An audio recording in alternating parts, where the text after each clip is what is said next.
Welcome, warrior. I'm going to take a chance that you can see me clearly because, frankly, I just had my eyes dilated at the eye doctor and I'm seeing nothing but fuzz on the screen. But let's just hope you can hear me at least. A couple of thoughts that have been going through my head as I walk the big, windy, mean streets of New York City here is that I got to talk about it. I got to talk about it because it is just sitting there, kind of in my gut, just kind of bothering me. I want to call this entire what's coming to light about Jeffrey Epstein, I want to call it the Epstein Network. Let's break that down for a minute. I know you might be sick of hearing about this, but this saga, this criminal activity is so pervasive, so complicit, so many involved. I don't think we'll really ever get to the bottom of it or have full accountability, hold those who cause harm accountable.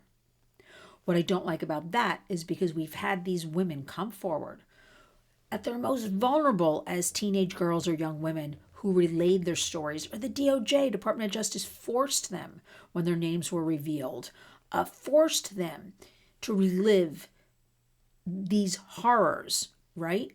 And remember something. I just had an extensive conversation with somebody who was part of all of this criminality. And she relayed to me, she never came forward. She wanted to forget about it, never talk about it again. And, now she's a 50-year-old woman. But because somebody else who was involved named her, the DOJ came after her. And she was forced into giving information, forced to talk about it, when she just wanted to close the door and forget about it. So we do have a lot of women like that. But what I want to say is we witnessed, I don't care, people thought it was cute and it's low-hanging fruit, AG Pam Bondi called to testify in front of Congress, where's the accountability, who are you holding responsible? And it was kind of just a shouting match yesterday on Capitol Hill. So much so that a lot of people walked out of the room, right? We're not going to witness that type of behavior. Now, you might say that's entertaining, and you might say, good for AG Bondi yelling out and talking back. And I maintain what will drive somebody more nuts than anything is when you maintain your composure and you speak about facts and truths. That will drive them, as opposed to name calling, raising your voice, trying to come up with cute quips and all that stuff. But that's me, right? You couldn't break me if I was testifying. No matter what they said to my face, no matter how horrible I thought it was, I would be that professional. But that's me. I say that also because in that room in Capitol Hill, we had a lot of survivors also witnessing this. So it's like a whole circus is around these women who have bravely come forward. And not only that, this Epstein case, scenario, crime spree, crime syndicate, crime cartel, crime network, which is what I'm calling it right now. You are having, as I like to always point out, all victims, survivors of sex trafficking, exploitation, watch this and say, this is why I don't come forward. Because there's a circus, because there's no accountability, because nobody believes me. Who am I? I'm a nobody compared to all these people, whether it's power and wealth like the Jeffrey Epsteins and the Bill Gates and all of those people that were hanging out with Epstein, or, it's members of Congress who were witnessing fighting. I want to call it a network, which I just woke up and thought of today because we now have all these files dumped. And I kind of to myself prefer to work in the background and not talk about it. But now I got to talk more about it because it's here, it's real, it's part of trafficking, exploitation, vulnerable young women, girls. So what I want to say about a network is, sure, we long heard rumors. We heard rumors on the street right here in New York City. For years, my husband and I heard things. But again, you can hear things, right? If you're in a picture with somebody, it doesn't make you guilty. If you attend a dinner party with what you think are a group of media people or Hollywood people or government people, and it's all power and wealth, that doesn't make you guilty, right? Because there was a lot of that going on with Epstein. But you have to have proof always of something. So now, fast forward, we have all these files dumped, redacted. We just had 3 million dumped. We've got another 2.5 million, I believe, 3 million. And now we're seeing those names. That we always had all this information because the victims themselves for years named people, starting in Palm Beach, going back to the 2008 Jeffrey Epstein case, fast forward to New York, fast forward to Zorro Ranch in New Mexico, to the island, and those names have already been out there circulating, but nobody believed the victims. The DOJ has had this material. The FBI just the other day said this is not a sex trafficking case. And I don't know what is. Because when you're bringing women, girls over state lines, other countries, using air, using boats, using, it's even been rumored, submarines. Remember Ghislaine? She got some sort of submarine license. Really, please. Anyway, what better way to transport than under the water? We'll leave that for another program, though. I viewed, if that's force, fraud, coercion, there's the thin line there. It is trafficking. Then again, if it's a minor, it's definitely trafficking. If a lot of these young women were 18, 19, 20, 21, because I know some of them, and they will say right up front, I was of age. So that's the other argument. But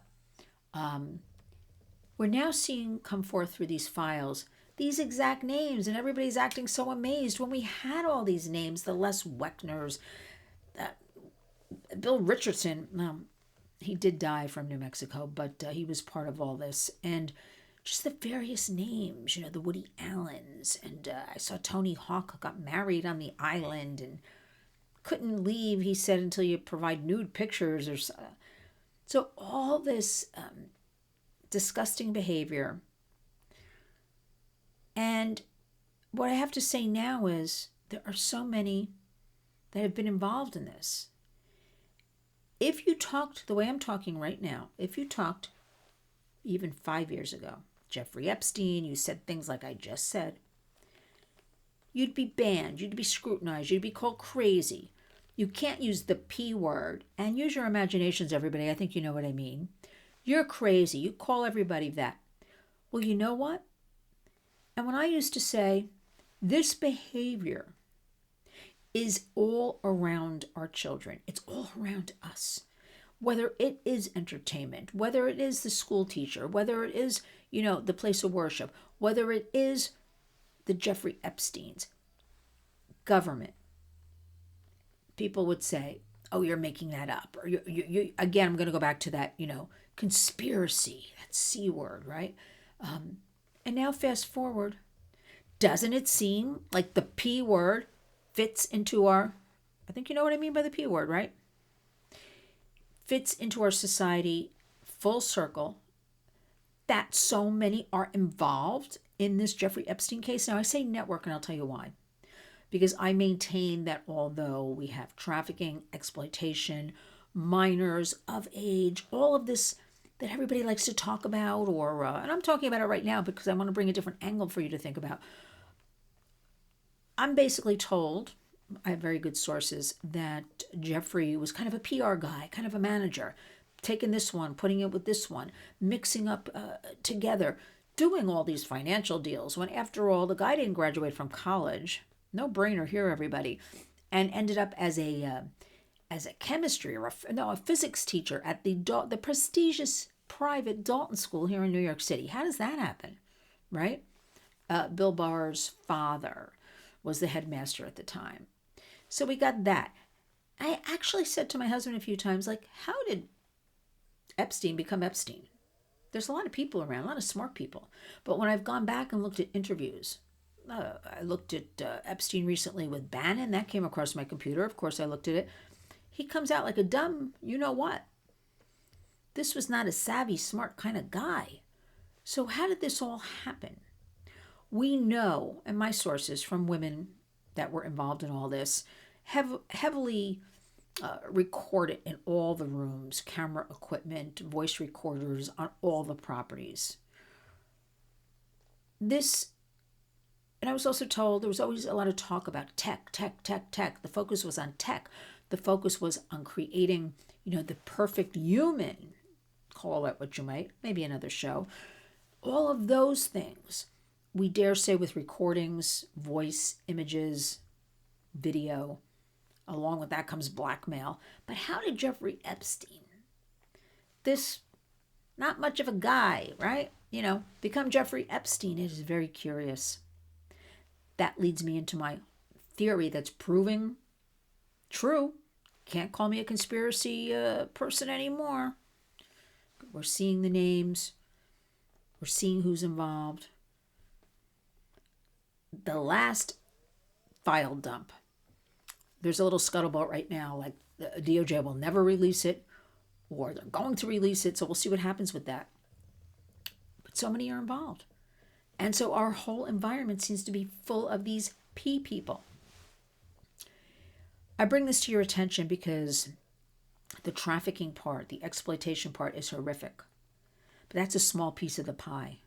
There were other things going on here.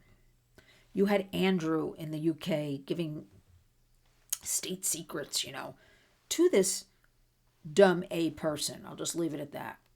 Who I guess was trading it for other information. You're hearing about Sarah Ferguson offering her own daughters. People here in the United States, they just happen to be in government right now. They lived exactly next door to Jeffrey and had constant communication, emails, right?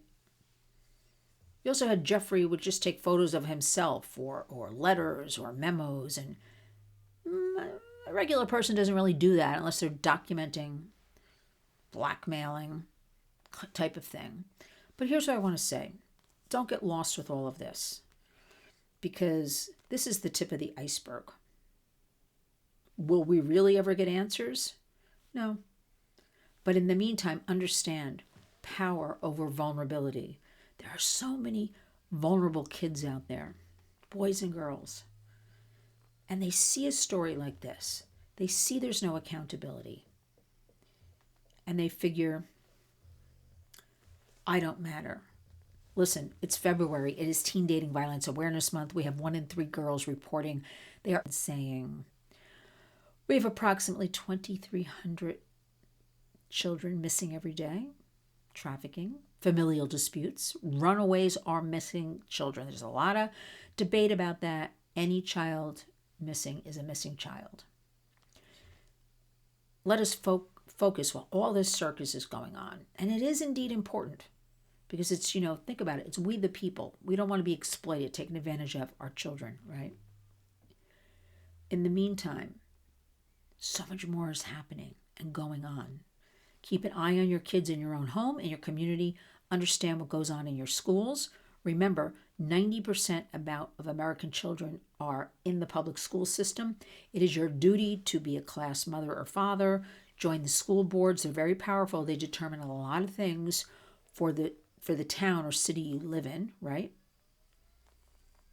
I mean, an example is good schools equal higher prices for houses. It's a simple analogy.